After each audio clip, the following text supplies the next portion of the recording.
알아봐야죠. 알쏭달쏭 심리학입니다. 심리학자 정혜인 교수 연결돼 있습니다. 나와 계시죠? 네, 안녕하세요. 정혜인입니다. 어떻게 비 피해는 없으시고요? 피해는 없는데요. 비가 계속 오니까 네. 이제 그만 좀 왔으면 좋겠다 싶습니다. 진짜 그랬으면 좋겠는데 주말에도 또 계속 비 이어진다고 하니까요. 지금 그러니까요. 온 국민 마음이 착잡하고 뉴스 보면서 화도 나고 그러실 거예요. 하여튼 피해가 더 없으셨으면 좋겠고요. 오늘 어떤 이야기 해볼까요? 오늘은 분노, 화에 대한 이야기를 좀 해보려고 합니다. 지금 딱 맞네요. 시기적절하네요. 네. 네. 혹시 주위에서 나 분노 조절 장애인가 이런 이야기거나 혹시는 또 나 화를 너무 잘 내는 것 같아 이런 이야기를 들어보신 적 있으신지 모르겠어요. 있죠. 아니면 네. 아니면 이 라디오를 듣는 청취자분들 중에 내가 그런데? 라고 생각하시는 분들도 계시지 않을까 싶기도 합니다. 어떠세요? 저는 화는 잘 안 내는데 짜증을 많이 그거 아닐까 싶습니다만. 아니 근데 이게 네네. 정확한 데이터가 있나는 모르겠습니다만은 제가 여러 나라를 이렇게 다니다 보면 유독 우리나라 사람들이 화를 좀 많이 내는 게 아닌가 싶은 게 또 그 화가 향하는 방향이 과거에는 안으로 자기한테 향했는데 요즘은 바깥으로 타인에게 향한다 이런 느낌도 있거든요. 오늘 아마 듣고 계신 청취자분들도 귀 쫑긋하고 들으셔야 될 것 같습니다. 이야기 계속 이어가죠. 네, 이 분노나 화에 대한 이야기를 하려고 하면요.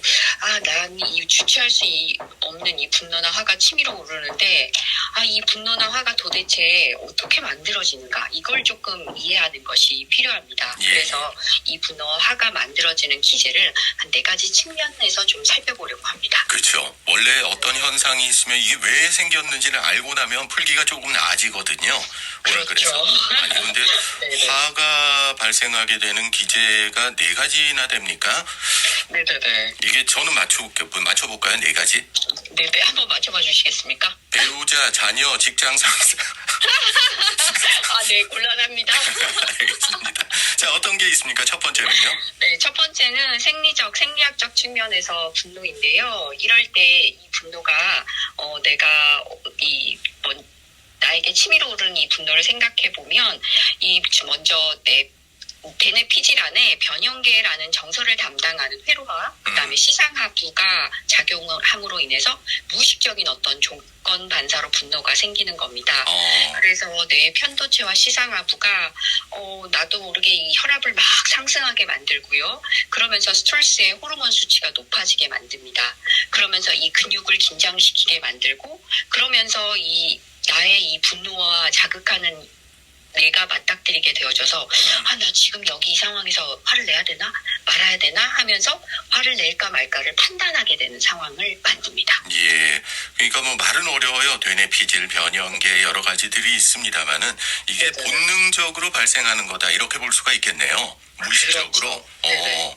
그러니까 화내는 거는 일단 첫 번째 원인은 우리가 어찌 보면 이게 우리를 보호하려는 기저에서 나오는 걸 수도 있을 거예요. 그죠? 네. 네. 그리고 두 번째는 예. 기능적이고 어떤 목표지향적인 측면에서 분노가 만들어지는 건데요. 사실 이거는 진화 과정에서 인간의 생존과 적응을 돕기 위해서 굉장히 꼭 필요한 어떤 최적화된 기능 중 하나입니다. 예. 왜냐하면 분노가 발생하게 되어졌을 때 내가 이 장애물과 싸워야 될까 말아야 될까 이걸 또 정하게 되거든요.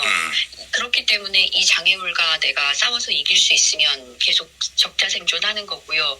그렇지 않으면 도태되어지는 거기 때문에 이건 역시도 꼭 필요한 어떤 기제 중 하나입니다. 그러네요. 화라는 게 그러니까 이게 필요 없는 게 아니고 우리가 진화 과정에서 꼭 필요한 거였습니다. 근데 우리 인류 호모사피엔스는 싸워야 되는가 도태되는가가 아니고 한 개 또 개발했잖아요. 도망가는 거. 물론이죠. 자, 세 번째는 어떻습니까?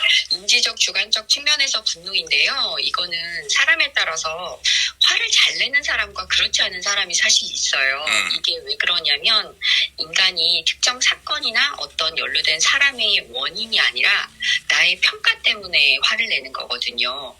만약에 내가 이 화가 스스로에게 문제가 있다라고 생각을 하면 나 스스로에게 나 왜 화내지 하면서 못마땅함을 나타내게 되고요. 네. 만약에 상대에게 이 사람 왜 그러지? 라는 생각이 든다면 그 사람을 향해서 분노를 표현합니다. 예. 그래서 똑같은 사건이나 상황에서도 어떤 사람은 화를 잘 내고 또 어떤 사람은 그렇지 않고 이런 거죠. 그러니까 개인의 어떤 주관적인 평가가 분노를 나타내는 방식이 다르다.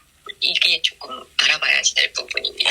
앞에 두 가지는 우리가 이제 진화라든가 생존 과정에서 가지게 된 무의식적 또는 의식적인 본능적인 거라고 봤을 때 이제 세 번째부터는 슬슬 사회적인 관계가 나오게 됩니다. 맞습니다. 네네. 마지막은요? 네, 마지막은 좀 전에 제가 인지적 주관적이라는 말 썼는데요. 이 사회적 표현적 측면에서 분노가 마지막인데요. 내가 어떤 정보를 타인에게 전달하고 의사소통하려는 어떤 상호작용하는 과정에서 분노나 화를 표현하는 거예요. 예. 그러니까 적절하게 분노나 화도 표현해야 한다라는 말씀 들어보신 적 있으실 거예요. 예. 그렇죠? 네, 그렇기 때문에 이 분노나 화 역시도 그렇게 표현하는 것이고 또 내가 뭔가 잘 몰라도 저 사람이 화를 까놨는지 아니면 지금 목소리 톤이 뭔가 이상한지 이런 것들을 좀 알 수가 있잖아요. 예. 그래서 내가 이때는 좀 저 사람의 비나 마음을 상하게 해서는 안 되겠구나라던가 혹은 지금은 내가 화를 내야겠구나라던가 이런 것들을 조금 정하게 만들죠. 그러니까 지금 말씀하신 분노나 화가 나는 또는 나타나는 이런 여러 가지 이유들이 네 가지가 이제 있었는데 필요한 것 같은데요. 제가 듣고 보니까. 그렇죠. 예. 아마 제가 이렇게 쭉 드리는 말씀 듣다가 보면 화내는 건 당연한데 혹은 내가 화내는 건 정말 자연스러운 거구나 이런 생각들 하셨을 거고요. 예. 그러면서 화 좀 내도 되겠는데 라고 생각하실지도 모르겠는데요. 그렇지만 이 분노나 화를 다들 좀 조절해라 라던가 혹은 어떻게 하면 줄일 수 있는가 뭐 이런 부분들에 대한 생각들을 조금 더 많이 하시게 됩니다. 예. 이런 것들은 사실 이 분노나 화를 표현하는 이 과정 자체가 건강한 표현일 때는 상관이 없는데요. 그렇지 않은 경우가 더 많기 때문에 그럴 때에는 조금 자제해라, 줄여라 이런 말들을 하게 되는 것 같습니다. 예. 저희가 이제 또 특히나 교통방송이잖아요. 네. 운전하면서 폭발하는 경우들 많거든요. 그렇죠. 네. 예. 이게 우리가 어떤 다름이나 차이에 대한 생각을 좀 해야지 되는데 네. 저렇게 하면 운전을 왜 저 따위로 해? 적절한 표현인지 잘 모르겠습니다. 뭐 그런 어떤 생각들을 하게 되면 저 사람 운전 방식은 틀렸어. 이 운전을 이렇게 해야지 하는 맞고 틀림의 생각이 아마 그런 이 작용을 하지 않을까 싶습니다. 근데 제가 화를 한번 실컷 냈다가요. 네네네. 돌아서면 후회해요. 그렇죠. 네, 네. 이게 아마 나 스스로 해결할 수 있는 정도이면 상관이 없는데요. 그렇지 않은 경우가 더 많기 때문일 것 같습니다. 제가 오늘 이걸 가져온 것은 분노나 화가 발생하는 것은 정말 당연하지만 어떤 장면에서 얼마만큼의 분노나 화를 내는 것이 알맞은 것인가를 한번 생각해 보셨으면 좋겠다 예. 하는 마음이 들었고요. 그 다음에 또 사실 어쩔 수 없는 상황들이 정말 많잖아요. 예. 날씨가 점점 더워지거나 오늘 며칠째 이렇게 몇 주째 비가 계속 오거나 그렇죠. 네. 또는 뭐 사회 경제적인 상황이 너무너무 나쁘거나 이런 어떤 상황들이 나를 더 짜증스러운 기분으로 만들어 갈 수 있는데요. 이럴 때 내가 이것을 조절할 수 있는 상황들이거든요. 이것은. 네네. 그렇기 때문에 이것을 내가 조절할 수 있음을 스스로가 인지해야지 된다라는 말씀을 드리려고 사실 오늘 제가 이걸 가져왔습니다. 아니 근데 교수님 지금 네네. 화 같은 이야기를 하다 보니까 우리가 이제 네네네. 일상적으로 누구한테 화를 내고 이런 거는 이해를 하겠는데 네네네. 우리 왜 흔히 사이코패스나 소시오패스 같은 이야기들도 신문에 많이 네네네. 보잖아요. 네네. 그 사람들은 지금 말씀하신 네 가지 화를 내거나 분노 이런 거하고 다른가요? 물론이죠. 이거는 사실 양육의 과정에서도 벌어지고요. 예. 그다음에 태어날 때부터 기질적으로도 가지고 있어요.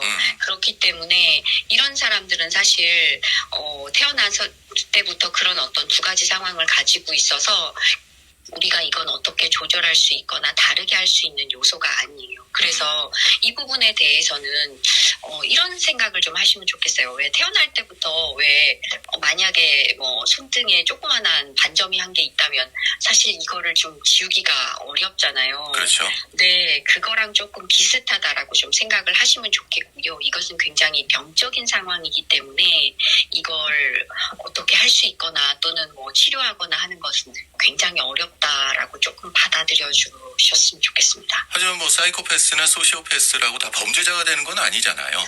그렇죠. 이것은 양육의 문제이기 때문에 네. 만약에 건강한 양육을 받게 된다면 분노나 화를 잘 다룰 수 있는 방법을 배워서요. 이런 공격적인 상황에서도 덜 내는 사람으로 성장할 수 있습니다.